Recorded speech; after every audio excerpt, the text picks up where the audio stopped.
All right, what's up, guys? Welcome to episode 111 of the Missed Call Podcast. This is Cubwood. As always, I'm here with Sauce Sartori. And today we are along with Jeremy Jeffress from the Chicago Cubs. Thank you so much, Jeremy, for stopping by. No doubt, bro. This is really exciting for us. We're super stoked to have you on the podcast, man. Starting off, I mean, it's kind of the main topic of discussion this year in sports. Obviously, the coronavirus and how crazy that's been. I kind of wanted to talk about when everything went south and the season looked like it might get banged. What were you doing to stay ready? How do you stay ready? Because especially as a pitcher, you know the habits that you have, the routine that you have to have, definitely gets thrown off. Yeah, most definitely. I was in Arizona. I stayed out there in spring training. That's where I live. Okay. I just continued to do as much as I could.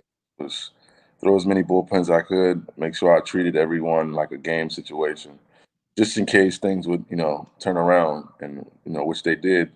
And I was ready. I just wanted to, just make sure that I kept my body in shape. That was the biggest thing. So I just did stuff in my backyard. I don't know. I did as much as I thought should do, just to stay ready. I mean, it was What hard. was the? Oh, my bad. What was the hardest part about being in the lockdown and being in quarantine? Me as a pitcher, it's the physical therapy part of it. Um, pitchers need a lot of care on their arm. Yeah. I mean, position players play a lot, but pitchers, we need that massage or that treatment, that we can get inside and after the game is over. So Yeah, most of well, taking care of your body is a huge part of being a great athlete, a great pitcher in general. But I think one of the things that might get overlooked when it comes to being a relief pitcher is that you have to have an excellent walkout song. You know yeah, what I mean? And that's very different from the walk up song of like, look, well, your teammate Anthony Rizzo with the intoxicated song or anything to get the fans going. What's the biggest difference between the walk out song of a relief pitcher and the walk up song of a hitter? um, I mean, a position player when he walks up, I mean, it shows a lot about him, through the song. They want to pick that specific song that that's going to get them pumped in that moment. As a Right. as a reliever, I mean, I think our song is the moment where your heart starts to fucking pump a little bit, Yeah. get chills a little bit. You know what I'm Yeah. saying? That song right there has to be that, because it gets you in the moment, fans in the moment. You know, The oh damn, JJ's about to come out. yeah, yeah, exactly. Well, That's yeah, dope. it has to almost. I feel like it almost has to carry somewhat of a intimidation factor with it too, right? Like you think about the great walkout songs, Craig Kimbrell with Guns N' Roses. You know that his walkout song phenomenal. If you think about Mariano Rivera with Enter Sandman, like you hear those songs and you're like, oh shit. Yeah, that was You say that one more time. I'm sorry. Trevor Hoffman with What was his?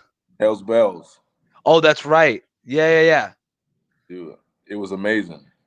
I mean, it's got to have some type of intimidation, but I think once you hear it, I mean, fans are just like, it's got to get the fans into it, because that's what we want as pitchers. We want the fans into it.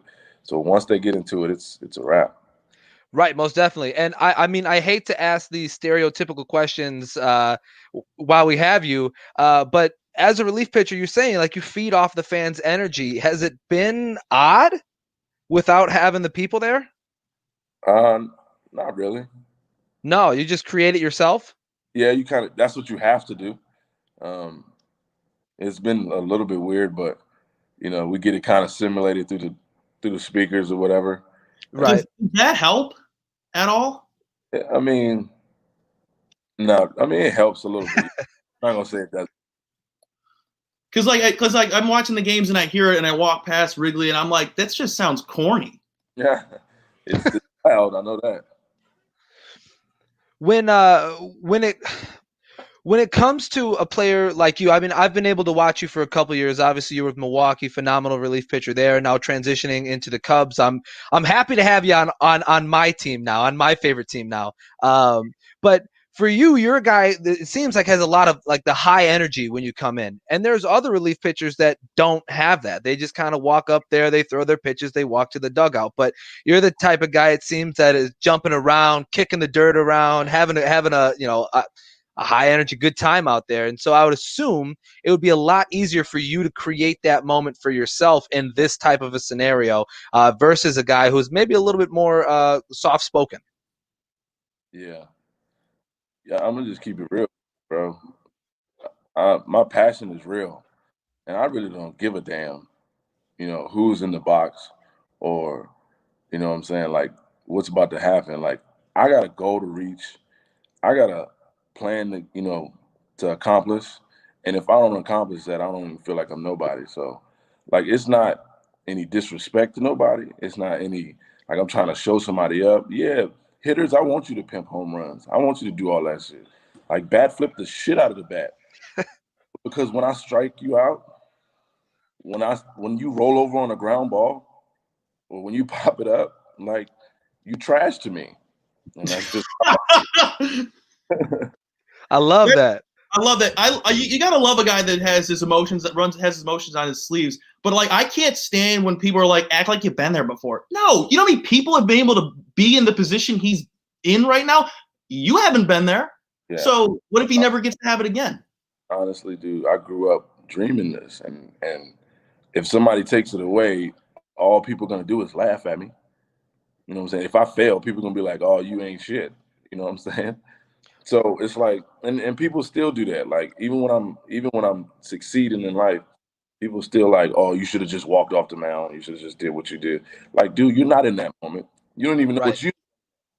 If you'd have struck his ass out too, you don't know if you'd have backflipped off the mound or whatever. You don't know. Like, you not know in that moment. So like, I don't even be paying attention to, Yeah, stuff. just enjoy the moment. Yeah, that's Yeah. it. Well, and Jeremy, personally, I'm a big fan of the eccentric, right? Like making sure that you're showing like how pumped you are in the moment, how much you care about the moment that you're in. You know, we see a lot of guys. We've had a lot of conversation about the unwritten rules of baseball this week, and I think that that's all garbage. I feel like whether it's Max Muncy last year telling Bumgarner to go get it out of the ocean, or whether it's you kicking the dirt around, like it's something I think the game truly needs. Has to, bro. It has to, because if you don't, it's like, I mean, what are you playing for? You're playing for a World Series championship, and the only way you're going to get there is if you stay focused. You trust what you can do at the plate or on the mound, in the outfield, in the infield. You know what I'm saying? Like if you trust the guy sitting next to you, you know what I'm saying, that he's going to have your back at the end of the day, like you gotta come together and be that bull. You have to. Everybody has to. Or you're not gonna get a World Series championship. Bottom line, you're not. Are there any unwritten rules that you abide by, or you're just like, hey, screw all of them? I mean, it just got to be. It just got to be done at the right time. Like I agree with like doing things at the right time in baseball. Like if you want to show somebody up, you know how. So Mm-hmm. don't not doing it. You know what I'm saying? So it's like I don't know. Like baseball is baseball. People look at it different ways. I mean, you can't say nothing about it. So I don't. Me, I'm just like, if you're gonna do it right. So Yeah. what was your take on the whole Fernando Tatis Jr. thing? He can hit. Why wouldn't he take the 3-0 hack, dude? Why wouldn't he take a 3-0 hack? Swing, bro. Like, Yeah. because at the end of the day, I said this, and you know what I'm saying. There's a lot of people that would agree with me too. Like, if he'd have not took a 3-0 hack right there and was in a 3-1 count, like that's still a hitter's count. And I'd have threw him a curveball, then what did you say? Like what would it would have been 3-2? You know what I'm saying? Like, so Right. yes, he's not gonna get to 3-1 for you to throw him a curveball. You know what I'm saying? Now he's at 3-2, so it's like I'm swinging 3-0. Well, and the base is loaded. I know what pitch is coming. You know what pitch is coming. The cardboard cutout in center field knows what pitch is coming. And I, so it's like, why not pigeonhole it? hey, listen. I would have threw a curveball. 3-0. I would have like, dude, I'll take 1 run over 4. Like, come on. I'll take 1 run over 4. I like the approach. Guy in, get the next. What's up? Double play next ball. You know, let's go. And then if you're still mad about the run, don't let it happen then. Yeah, don't get the 10 runs. Like, shut up. Like there's times where you got to understand, like, dude, you got to go after him, or you know what I'm saying, you just tip your hat, bro. Like, you can't do nothing about that shit. That's it. Yeah, sometimes I feel like people don't know when to just tip your hat. It's a great way to go about it. Honestly, dude, he's literally his dad, bro. Like, and his dad smashed, and he's smashing, bro. Like, you got to let the kid in, bro. Yeah, most definitely. Now, Jeremy, I wanted to bring up. Well, the past 3 years have been. Well, I think they've been really good for you. 2018 All-Star. In 2019, I wouldn't call it a down year, just an off year. The Brewers end up cutting you, and now you're in Chicago with an opportunity to anchor a bullpen that's in desperate need of a guy like you. And you're showing up and showing out, and the city of Chicago is falling in love with you. What has it been? What was it that you tweaked from 2019 to 2020 that's making you so effective right now? I just didn't have that bull in me, bro. Like, I didn't have that. I wasn't going about hitters the way I was supposed to. Like, my demeanor on the mound wasn't like attacking. It was trying to pitch. You know what I'm saying? Like, trying to reserve some things. I don't know. I don't even know what I was doing. Like, I wasn't using my split last year like that. You know what I'm saying? If you can look at my numbers on my, two-seamer, like, I was just trying to get to my split finger instead of pitching with it. You know what I'm saying? And understand, like, it's one of my best pitches. I mean, it's, if not the best pitch that I have now, over top of my sinker. Like, my sinker was used, to get those ground balls. In 2018, I had a 56% ground ball rate, and it's like the split finger was there along to get some strikeouts. And so, like, I didn't even use that last year. I didn't use that mentality, and I didn't have that bull in me. So I just feel like, I went back to look at a couple tapes. Off season plan was different. Body got treated different, and I just came back with a different mentality, bro, and a great opportunity with the Cubs, and I was grateful to get this contract. So. Well, I think that there's a lot of Cub fans out there that'll say that they're grateful to have you on the north side of Chicago. And as far as that split finger goes, it seemed when I was looking into your career, once you added that split finger, things kind of took off for you. So it's interesting that you say, like, you got away from it, and it's weird when you are a pitcher and the art form of pitching and trying to set up the split finger or the sinker. It's a puzzle. It's a maze sometimes, and if you go about it the wrong way, it seems like maybe sometimes guys get lost. You lose a little confidence and some, like, just some counts, like in baseball, like, and in pitching, I feel, that you should be confident to throw any pitch in any count. And if you get to that position and you have, conviction on every pitch that you throw like that in any count, like, that's where your success is going to come from, because you can attack. Like, you have a lot of tools to attack one person, and in that bat. So, and if you can throw, like I said, if you can throw any pitch in any count, it's weird. You got pitches that way, going up, down. Like, you just can attack a guy, and I feel like that's where my success comes from. Jeremy, I kept reading, like, articles on you, and all of them about you signing with Chicago, and they kept saying this is going to be great for the city and also for your career. Was the pressure of coming in and anchoring a bullpen that struggled last season a draw to making your decision? I mean, I wouldn't even say it was the pressure, but, like, I had more pressure on myself because I am 32 years old, be 33 next month, and the length of career picture is not that long. So I really feel like it was a little pressure just on myself to get that back, so I can know where I can finish my career, and also yes, help a team that definitely needed someone in their bullpen. So like I don't know. I mean, the pressure was just in on myself. I just wanted to play baseball. I was grateful to get a jersey, dude. 100%. That's Also, awesome. yeah, sorry. Growing up, I'm very curious about this. Like growing up, I would always ask my parents, like, "What do you make?" Like, and then obviously it's none of my business. But like, does it make you uncomfortable knowing that the public can just Google search away what you make? I Yeah. think that's so uncomfortable.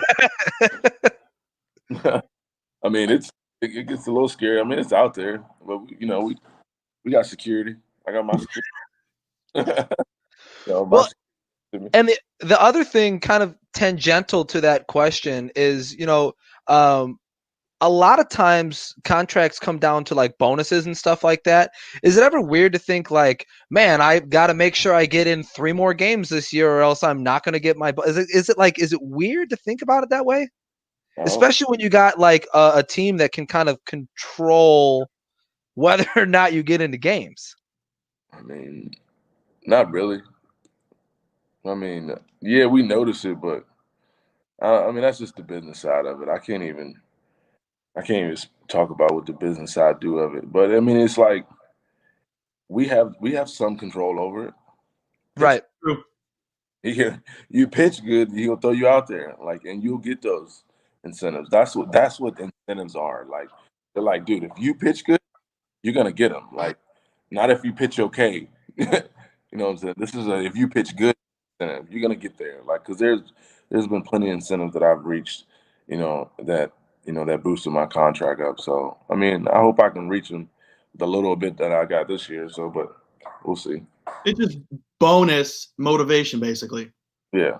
Mm-hmm. As corny as that was.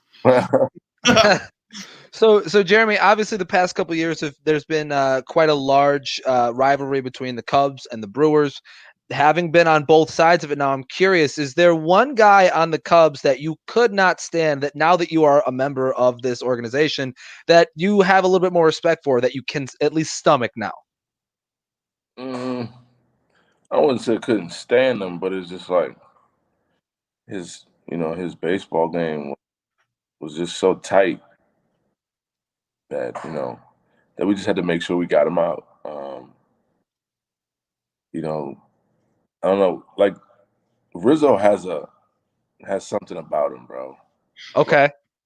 He definitely has something, and that smile that he has, bro. It's like you up, like you is up to something, dog. Um, I mean, we Rizzo, he's just a tough out. He was a tough out to us when I was over there in Milwaukee. And now I can see why. His training, he's in there every day, like getting after it, and I can see why. Like, he's Rizzo. He's the captain. I'm happy to know that you guys consider him the captain too. I'm happy that you said that, because I am of the constituency that says we should slap a C on his chest. Yeah, give it to him. Yeah, why not? We can put a little hockey in it. He can handle it, man. He can handle it. Rizzo can handle it. He's a good dude. He's genuine. You know what I'm saying? Like, he knows about being a baseball player in baseball, and that's just not the on the field stuff. It's off the field. It's being together there with one another, like with one another mentally. So I can feel it. That's making his day. I'm telling you right now. That's making his day. Yeah. No, that he said Rizzo. I'm like, oh my god. Yeah, he's straight, bro. I'm telling you. Yeah, I mean, I've had the pleasure of meeting him a couple times. He seems like a really good dude. But let's get back to Jeremy Jeffress. I know we got to get you out of here in a second, but I wanted to ask. We're big like foodies. Like, we like to talk a lot about food, and you have a food truck that I don't know how you operate it or where you operate it. I'm hoping you can tell us that, and then maybe we can get into a conversation about Chicago food real quick. Well, my truck is in Phoenix, Arizona. Okay. Yeah, where you live. Yeah, it's a seafood truck, all fried tilapia, catfish, shrimp, and scallops. Those are my meats. I sell then I sell sides. Um, I got jalapeno poppers, cheese sticks, Asian fries, macaroni salad, potato salad, green beans. I'm adding ceviche soon. Um, I got a lot of stuff I can play with. You forgot to add coleslaw, and I gotta ask, what are your thoughts on coleslaw haters? I do got coleslaw. It depends on what coleslaw you get. That's true. I think people that don't like coleslaw are nuts. That's why I had to ask. I think people that don't like coleslaw ain't tried the best coleslaw they eat. You know what I'm saying? Thank you. I throw it away. I can't lie. They tried it. Dude, Cane's has good coleslaw, and you throw it away every time. Raisin Cane's? Yeah, there's one in Loyola. There's one in Loyola if you want to go. Oh, for real? There's a bunch in Phoenix. I love Raisin Cane's. It's better than Chick-fil-A. Say whatever you want. It's better than Chick-fil-A. But dude, you got to go to Fry's. You know what Fry's is? It's a grocery. It's you got to get the grocery store coleslaw, and it's the Amish one. Oh, like the one at like Jewel and stuff like that. That one hits. The restaurants make their own coleslaw. Because if they buy it and they don't sell it over 3 days, they got to throw it away. Yeah. They might make it every morning and just sell that. You know what I'm saying? Okay. But if you go to the grocery store, that's the coleslaw you got to get. Take notes. Well, I will have to have a coleslaw adventure at the local Jewel and see what I come up with, and I promise I'll report back to you on my findings. But I think it's really cool that you have the food truck. I think that's a really cool endeavor that maybe not a lot of players get into. But you've had the opportunity to come to Chicago plenty of times in the past couple of years. Now you live here, at least for the season. Deep dish pizza. What are your feelings? Is it too much, or is it the right amount of pie on there? No, it's perfect. I love this guy. Now, the only way that this answer can get any better, what's your favorite deep dish when you come to Chicago? Favorite place or like? Yeah. Oh yeah. What's your favorite place? I don't know if I live on I can't tell you where I live at. Yeah, I was gonna say no. I was like, I don't know. I can't think of the name. Not Grinaldi's. No, it ain't Grinaldi. That's somewhere else. I don't know. It's. We'll just say Lou Malnati's and we'll be okay. The what? Lou Malnati's? No. You've never had Lou's? Oh my goodness gracious! Have you ever had Chicago pizza and oven grinders, like the pizza pie where they flip it over and they pull it out of the bowl? No. You're missing out. Where? It's on Clark. It's in Lincoln Park. I'll send you a link. Everyone knows about it. We interviewed a guy from Ireland and he knew about it. All right, tell him I'm coming. It's a good little spot. We'll let him know. It's coming. But you've also had the opportunity to travel all over the country. What's the best food city you've been to? Ooh, that's a tough one.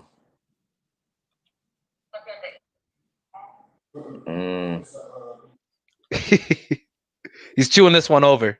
Yeah. Amsterdam has amazing food. Ooh. Oh, going outside the country. Ooh, yeah. Over the pond. Jamaica has amazing food too. Jamaica? Yeah. Unbelievable. I can see it. But United States wise?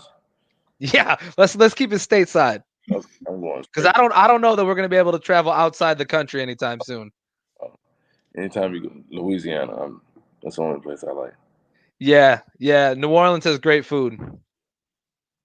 Mm-hmm. Well, Jeremy, we know you got to get out of here because you got a big game tonight against the White Sox, starting the Crosstown Classic, your first Crosstown Classic. So good luck tonight. Thank you for your time. We appreciate it. And this has been episode 112 of the Missed Call Podcast. Appreciate you guys. Thank you. My pleasure. Thank you so much, Jeremy. Have a good one.